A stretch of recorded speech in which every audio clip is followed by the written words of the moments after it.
Special PP special track court Baripada Mayurbhanj आज गोटे गुरुत्वपूर्ण राय होती माननीय अदालत ठारू जोटा कि फर पक्ष 2019 मसीहार गुरुमिशाणी थानार केस आज तार राय शुणी आमर फर पक्ष एक्ट जोटा कि सेक्सुअल असल्ट करथिला गोटे नाबालिका झीर ताकू 20 वर्ष पनिशमेंट देइचंती 20 वर्ष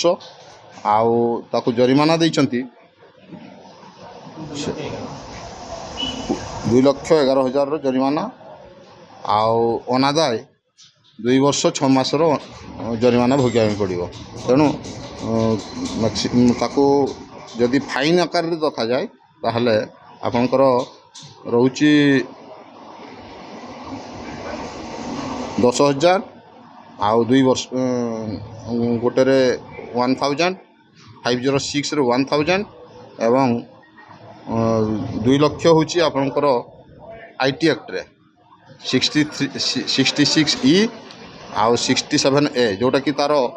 नेकेड फोटो सोशल मीडिया रे भाइराल करिछि तार से ताकू 2 लाख जरिमाना आउ 5 वर्ष रे दंडित करिसंती। पूरा घटना ताकू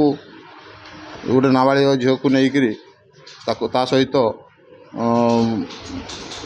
दुष्कर्म करी तार अंतरंग मुहूर्तर फोटो सोशल मीडिया रे भाइराल करिथिबारु सी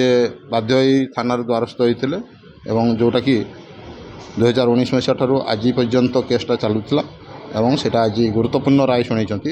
यही सब घटना अति निंदनीय घटना आ जो रायटा शुणाइछंती माननीय अदालत सेटा जस्ट एंड प्रॉपर राय।